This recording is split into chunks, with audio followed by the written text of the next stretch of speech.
Hello and welcome to episode 16 of ComposerCast. And this episode is going to be the very start of a mini series that I want to do, and it's going to be all about the history of video game music.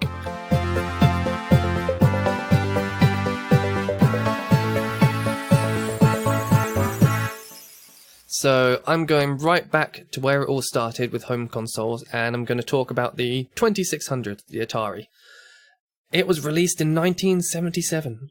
1977. So I was born in 88, which makes me 29. I'm almost 30, going to be 30 this year, which is scary. So on a side note, I'm trying to get fit before I'm 30 because I'm a little bit... I've eaten a few burgers over the years, so I'm giving myself 6 months and trying to get super fit. But yeah, so this was the Atari, released in 1977. So a little bit about the Atari. It had a really unique sound chip called the TIA, or the TIA, and that stood for Television Interface Adapter. And it could handle a whole 2 different channels of audio. 2! Crazy. So these could either be 2 noise channels, or you could have 2 wave channels, so like a saw wave and a square wave, or a mix between the 2. And it's crazy to think about such a limitation on game music creation today.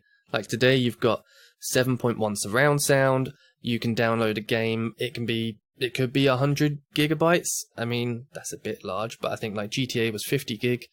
Yeah, and like I don't even use discs anymore, everything's just downloaded, so you can fit as much information on there as you want, really.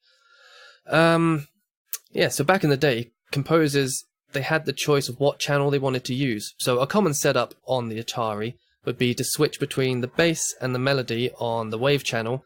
So you got that on one channel, and then using the noise channel for percussion. So they had some extra tools at their disposal, like they had an LFO, and they had pitch bend, and they'd use these to spice up the melodies. It was also super common to find there to be no music at all in Atari games. So the developer, they might want to use the 2 channels, because they only had 2 channels, they might want to use those just for the game's sound effects. Which, yeah, means you've got to make a choice. Basically, do you want sound effects, or do you want music? And that's quite a difficult choice to make.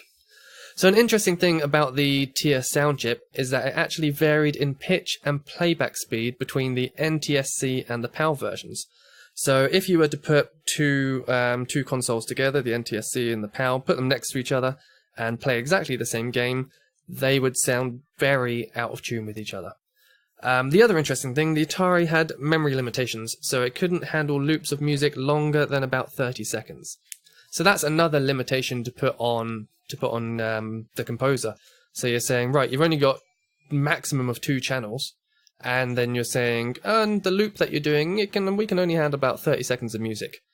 So, yeah, if you go and listen to some of the stuff they wrote, like, it's crazy and really awesome what they wrote with those kind of limitations. So, on that note, I'm going to play a little piece of music that I wrote, and it's only about 15 seconds long. It's my attempt at trying to make some authentic music. Music? Authentic music for the Atari 2600.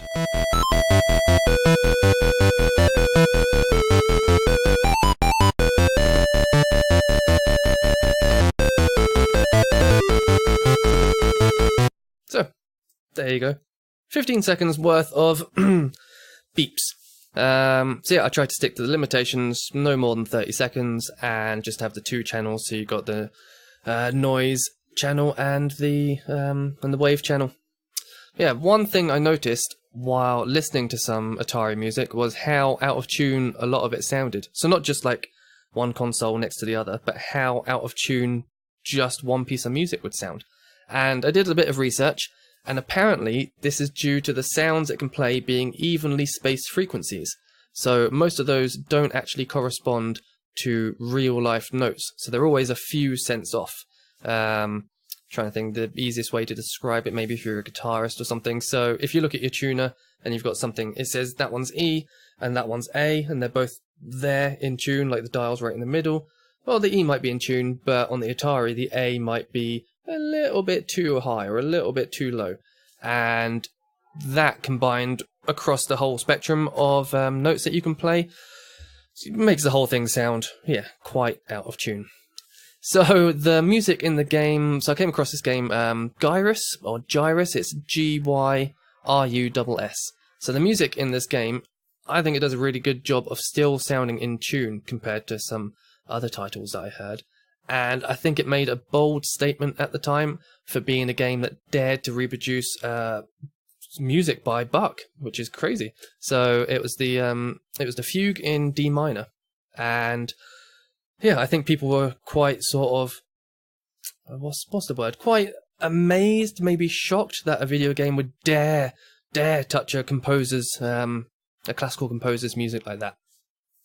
So the alternating bass line in this track, and I'll play a little bit for you. The alternating bass line, it gets you pumped up and it helps keep the energy going with only the two instruments.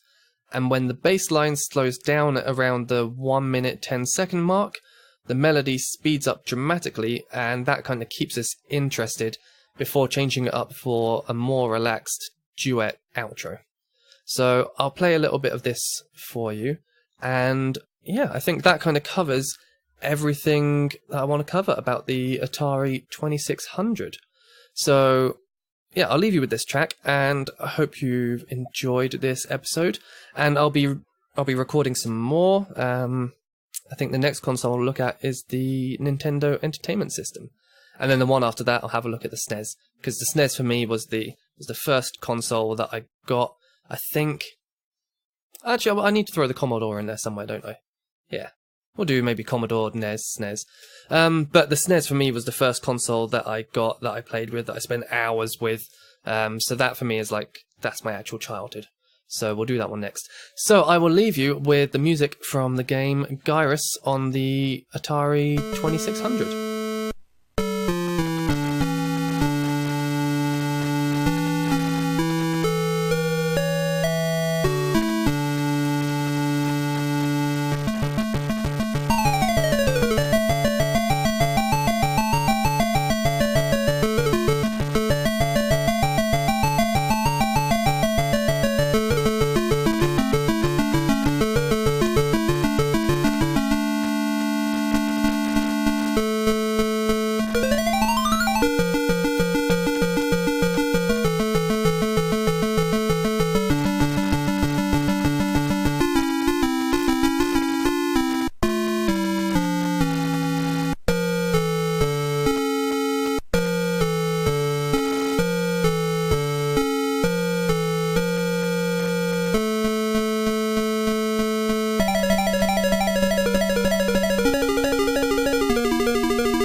That is the end of the episode. Thanks so much for listening, and I hope you join me next time for some more video game music history.